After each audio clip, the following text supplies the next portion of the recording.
ঔষধ নির্ণয় করব যে এই ঔষধ দিয়ে কি তার 3-4টা কৃমি মারা সম্ভব কিনা। 1 নাম্বার যদি আসি সঠিক সময়, 2 নাম্বার যদি আসি সঠিক মাত্রা, 3 নাম্বার যদি আসি সঠিক ঔষধ। কৃমির ঔষধ খাওয়ানোর পর যদি দুধ নষ্ট হয়ে যায় তাহলে তো 2 থেকে 3 দিন দুধ ফালাই দিতে হইব, কোনো কাজে আসবে না, নিজেরও খেতে পারবো না, বাজারে বিক্রি করতে পারবো না, এই দুধের চাহিদা। আসসালামু আলাইকুম ওয়া রাহমাতুল্লাহি ওয়া বারাকাতুহু। প্রিয় খামারি ভাই এবং বোনেরা, সকলে কেমন আছেন? আশা করি সকলে ভালো আছেন। আলহামদুলিল্লাহ আমিও ভালো আছি। এটা হচ্ছে 9:30 এই সময় সকালে যে কাজগুলি আছে সম্পূর্ণ কাজ শেষ করে 3 নাম্বার যে গাবিটি আছে 21/6/2025 যে গাবিটি বাচ্চা দিছে, আলহামদুলিল্লাহ বকনা বাচ্চা হয়েছে। আজকের তারিখটা হচ্ছে 28/7/2025, তার মানে 38 দিন থেকে 40 দিনের মতন হয়ে গেছে। বাচ্চা দেওয়ার 40 দিন হইলে তো করানো কিংবা বোলাস বড়ি যেটারে বলি সেই বড়িটা খাওয়ানো সবচেয়ে বেশি ভালো হয়। যে বোলাসটা খাওয়াইলে গরুর দুধের কোনো সমস্যা হয় না, দুধের কালার নষ্ট হয় না, দুধ বয়া পড়ে না, মানে দুধের যে ঘনত্বটা সেটা ঠিক থাকে। সেই বিষয়ে আজকে কিছু ধারণা দেওয়ার চেষ্টা করবো ইনশাআল্লাহ। আজকে সকালে এটাকে কৃমিনাশক করানো হয়েছে। আলহামদুলিল্লাহ প্রথম থেকে শেষ পর্যন্ত দেখলে এখান থেকে মূল্যবান কিছু তথ্য আপনারা পেতে পারেন। একটা খামারকে সুস্থ রাখার জন্য বা লাভ করার ক্ষেত্রে 2টা বিষয় জানা খুবই প্রয়োজন। 1 নাম্বার বিষয়টা হচ্ছে গরুকে সময় মতো টিকা প্রদান করা। যেই খামারে সময় মতন টিকা প্রদান করা হবে, ধরেন একটা গাবি কিংবা একটা বাচ্চা হয়েছে কিংবা একটা গরু আনছি, এটা যদি আমি সময় মতো ভ্যাকসিন দিয়ে দিই, ভ্যাকসিন প্রদান করি, তাহলে যেই রোগের জন্য ধরেন একটা এলএসডি ভ্যাকসিন কিংবা এফএমডি ভ্যাকসিন কিংবা ত্বকা রোগের ভ্যাকসিন, এই ভ্যাকসিনগুলো যদি পর্যায়ক্রমে আমরা দিতে পারি তাহলে এই খামারে রোগ হওয়ার সম্ভাবনা কমে যাবে, আমাদের টাকা খরচ হওয়ার সম্ভাবনা কমে যাবে, খামার থেকে লাভবান হওয়া সম্ভব হবে। দ্বিতীয়ত সময় মতো কৃমি মুক্ত করা বা কৃমির ঔষধ খাওয়ানো।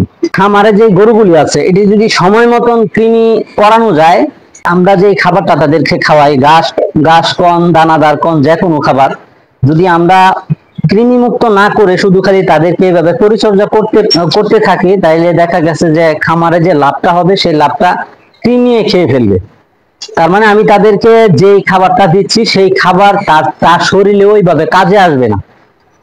এবং গোশতের ক্ষেত্রে একই, মাংস উৎপাদনের ক্ষেত্রে একই, এবং আবার যে দুধ উৎপাদনের ক্ষেত্রে একই। আপনি কৃমিনাশক করানোর পর দেখবেন যে দুধ বেড়ে গেছে, তাদের শরীর স্বাস্থ্য ভালো থাকে, এবং যদি আপনার মাংস উৎপাদন করেন সেই গরুগুলি কি দ্রুত গতিতে মোটা তাজা হয়, মাংস উৎপাদন হয়। যে এই জিনিসগুলো যদি আমরা কাজে লাগাতে পারি, এই জিনিসগুলি যে আমরা যদি বুদ্ধি খাটিয়ে খামারে এই কাজগুলি করতে পারি, টিকা প্রদান এবং কৃমিমুক্ত করা, তাইলে আমরা খামার থেকে সফলতা হওয়া বেশি সময় লাগবে না ইনশাআল্লাহ। আমরা যদি কৃমি ওষুধ প্রয়োগ করি, এই কৃমির ঔষধ প্রয়োগের ক্ষেত্রে যেসব বিষয় জানা প্রয়োজন তা হলো, 1 নাম্বার যদি আসি সঠিক সময়, 2 নাম্বার যদি আসি সঠিক মাত্রা, 3 নাম্বার যদি আসি সঠিক ঔষধ। এই 3টা ক্ষেত্র যদি আমরা একটা খামারে একটা গরুকে মেনটেন করে কাজগুলি করতে পারি, 3টা জিনিসের উপরে যদি আমরা জেনে বুঝে কাজগুলি করতে পারি, তাহলে আমরা খামার থেকে সফল হওয়া সম্ভব কৃমিনাশক করার ক্ষেত্রে। এখন যে 1 নাম্বার যে জিনিসটা বলছি সঠিক সময়, সঠিক সময়টা হচ্ছে যে কোনো খামারিরা আছে, কোনো ক্ষেত্রে আছে যে তাদেরকে 3 মাস পর পর কৃমিনাশক কৃমিমুক্ত করায়, কৃমি ওষুধ খাওয়ায়। আবার দেখা গেছে কোনো খামারিরা আছে তারা 4 মাস সময়ে কৃমিনাশক করায়, প্রতি 4 মাস পর পর। আবার কিছু খামারি আছে প্রতি 6 মাস পর পর কৃমিনাশক করায়। আলহামদুলিল্লাহ আমি কিন্তু প্রতি 3 মাস পর পর কৃমি মুক্ত করিয়ে থাকি, এই ওষুধগুলি তাদেরকে দিয়ে থাকি। এবং আরেকটি সময়ের বিষয় আছে, যে সময়টা হচ্ছে যে তাদেরকে কখন বড়ি খাওয়ালে সবচেয়ে বেশি ভালো হয়, সেটা হচ্ছে একবারে সকালবেলা খালি পেটে পানি, দানাদার, ঘাস, যে কোনো খাবার থেকে তাদেরকে মুক্ত রেখে তাদেরকে কৃমির বড়ি খাওয়ানো, বোলাস খাওয়ানো। যদি খাওয়ানো যায় তাহলে অবশ্যই তাদের পেটে যে কৃমিগুলি থাকে সেই কৃমিগুলি মারা যায়। আরেকটি প্রসেস আপনারা করতে পারেন, যে প্রসেসটা আমি করে থাকি, সেটা হচ্ছে চিনিযুক্ত পানি।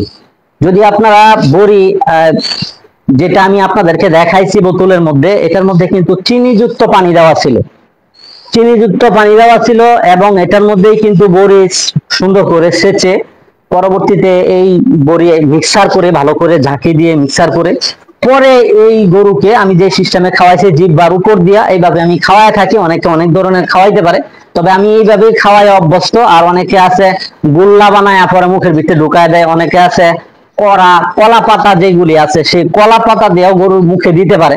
তা আমি এইভাবে স্বাচ্ছন্দ্য বোধ করি, যেহেতু আমার গরু অল্প দিতে পারি, আলহামদুলিল্লাহ এইভাবে সুন্দর করে সিস্টেম করে তারপরে দেওয়া হয়। এই সময় আরেকটি এই সময়ের মধ্যে আরেকটি গুরুত্বপূর্ণ জিনিস হচ্ছে, তাকে অন্তত 1 ঘন্টা পরিমাণ কোনো খাবার দেওয়া যাবে না। কৃমি বড়ি খাওয়ানোর পর, বোলাস খাওয়ানোর পর তার 1 ঘন্টা পর্যন্ত কোনো দানাদার খাবার, পানি, ঘাস কোনো প্রকারের খাবার দেওয়া যাবে না।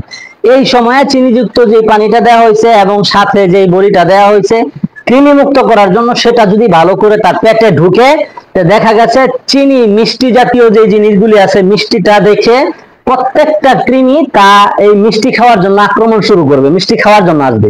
তখন দেখা গেছে এখানে যে বড়িটা গেছে সেই বড়িয়ে তাদেরকে আক্রমণ করবে এবং সবগুলা কৃমি মারা যাবে। এটা একটা প্লাস পয়েন্ট যদি আমরা এই মিষ্টি ব্যবহার করতে পারি, মানে চিনি ব্যবহার করতে পারি। আচ্ছা, এই সময়টা মেনটেন হয়েছে। দ্বিতীয় যে আমরা যে কথাটা বলছিলাম, সঠিক মাত্রা, একটা গাভী কতটুক পরিমাণে ওজন আছে, তার বডি ওয়েট কি পরিমাণ আছে, আমরা অনেকে কিন্তু বডি ওয়েট হিসেবে বুঝি না। বডি ওয়েট কে বলে যে শুধু বুঝতে একটা আইডিয়া অনুযায়ী হিসাব করে, অনেকে ফিতা মেপে হিসাব করে, অনেকে স্কেলে হিসাব করে। তবে আমার একটা চোখের একটা আন্দাজ হয়ে গেছে দীর্ঘ অভিজ্ঞতার ক্ষেত্রে, যে এটা কতটুক পরিমাণে ওজন হবে, সে ওজন অনুসারে কি মাত্রা তাকে প্রয়োগ করলে সেই কৃমিগুলা ধ্বংস হবে এবং মারা যাবে। তখন এই গাভী থেকে কিংবা ষাঁড় থেকে আমরা বেশি বেনিফিট পাবো, সেটা আমাদের অবশ্যই জানা প্রয়োজন। সেই মাত্রাটা যেমন আমি যদি এই গাভীটি 3 নাম্বার যে গাভীটি, এই গাভীটি যদি আজকে যে আমি খাওয়াইছি, এটাকে আমি 5টা ভরে দিছি, 5টা ভরে দিছি, প্রতি 50 কেজিতে একটা বড়ি আমি দিচ্ছি। সেটা আমি বলবো যে কোন বড়িটা আপনার দুধ ক্ষতিগ্রস্ত হয় না। দুধ খামারে খুবই গুরুত্বপূর্ণ বিষয় হচ্ছে দুধ। কৃমির ঔষধ খাওয়ানোর পর যদি দুধ নষ্ট হয়ে যায়, তাহলে কিন্তু এখান থেকে অন্তত 2 থেকে 3 দিন দুধ ফালাই দিতে হইব, কোনো কাজে আসবে না, নিজেরও খেতে পারবো না, বাজারে বিক্রি করতে পারবো না, এই দুধের চাহিদা থাকবে না। সেই জন্য আমি সেটা কথা বলবো। এই বড়িটার নাম কি ইনশাল্লাহ, এটা আপনারা খাওয়াইতে পারবেন। 250 কেজি হিসাব করে, মানে বডি ওয়েট হিসাব করে, তার সমস্ত শরীরে যত মানে লোম সহ ভিতরে যা আছে সব হিসাব করতে হয়। এই বডি ওয়েট হিসাব করে তাকে 250 কেজিতে আমি 5টা বড়ি দিছি, আলহামদুলিল্লাহ। বডি ওয়েট হিসাবে যদি কম পড়ে, ঔষধ যদি কম পড়ে, তাইলে কিন্তু তার কাজে কম আসবে। আর যদি একটু বেশি পড়ে, তাইলে তার কৃমি মুক্ত সবগুলোই কৃমি মারা যাবে এবং সে মুক্ত হয়ে যাবে। এটা কিন্তু খুবই গুরুত্বপূর্ণ বিষয়। সঠিক মাত্রাটা আমাদের নির্ণয় করতে হবে এবং চোখের আন্দাজেই হোক, যেভাবেই হোক, মানে তার সঠিক মাত্রাটা তাকে প্রয়োগ করতে হবে। পরবর্তীতে যে কথাটা বলছিলাম, 3 নম্বরে সঠিক ঔষধ। একটা গাভী কিংবা একটা ষাঁড়ের শরীরে কি কৃমি বাসা বাঁধছে, বুঝতে পারবো যে কোন কৃমি তাকে আক্রমণ করছে সেইগুলো যদি, এবং এই ঔষধটা কি ঔষধ, এক এক কোম্পানি এক এক ধরনের ঔষধ বানিয়ে, এরকম সিস্টেমও বড়ি আছে, মানে বোলাস আছে, যেটা একটা বড়ি দিয়ে, মানে এক বড়ি দিয়েই তার অন্তত 4-5টা কৃমি মারা সম্ভব।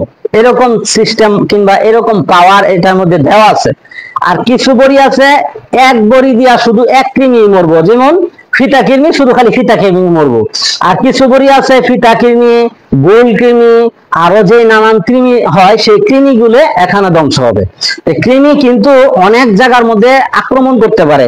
1 নম্বরে আক্রমণ করতে পারে শ্বাসনালীতে, 2 নম্বরে আক্রমণ করতে পারে কিডনিতে, কলিজাতে, পাতা কৃমি, গোল কৃমি, এইগুলো কিন্তু তাদেরকে আক্রমণ। আমরা ঔষধ নির্ণয় করব যে এই ঔষধ দিয়ে কি তার 3-4টা কৃমি মারা সম্ভব কিনা। যদি এরকম হয়, তাইলে একই ওষুধ দিয়ে তার শরীরের সব কৃমি মারা যাবে। তবে এই বোলাসে তার যে কলিজার যে কৃমিটা হয়, সেটা কিন্তু মারা সম্ভব নয়। সেটার জন্য অবশ্যই তাকে নাইট্রোম্যাক্স ইনজেকশন ব্যবহার করতে হবে। সেটাও আমি ব্যবহার করছি 28 তারিখ, 28/7/2025। সেটা আবার দেব অন্তত 7 দিন পর। সেই 7 দিন পর নাইট্রোম্যাক্স ইনজেকশনটা আমি ব্যবহার করব চামড়ার নিচে। আমার খামারে লাভবান করতে হলে, আপনাদের খামারে লাভবান করতে হলে এই দিকগুলি টিকা প্রদান করা। দ্বিতীয় যে জিনিসটি বলছি, কৃমি মুক্ত করা। এই জিনিসগুলো যদি আমরা এই খামারে সম্পূর্ণ যদি করতে পারি, বুঝে শুনে করতে পারি, তো অবশ্যই আমরা খামারে লাভবান হওয়া সম্ভব। এমনি কিন্তু খামারে বর্তমানে লাভ পায় না, লাভ খুবই কম হয়। সেই জন্য আমি বলবো এই জিনিসগুলো আমাদের বিবেচনা করা প্রয়োজন। এখন আমি বলি এলটি জল ভ্যাট। এটা এলটি জল ভ্যাট, এটা পপুলার কোম্পানি। এটা এলটি জল ভ্যাট,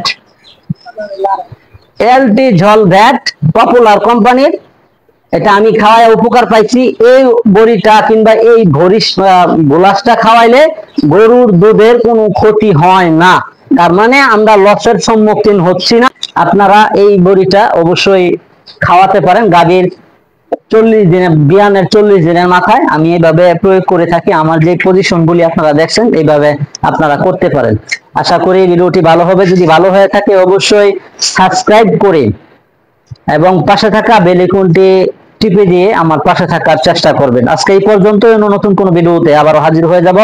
আমা তৌফিক ইল্লা বিল্লাহ, নাসরুম মিনাল্লাহ ওয়া ফাতহুন কারীম। আসসালামু আলাইকুম ওয়া রাহমাতুল্লাহি তাআলা ওয়া বারাকাতুহু।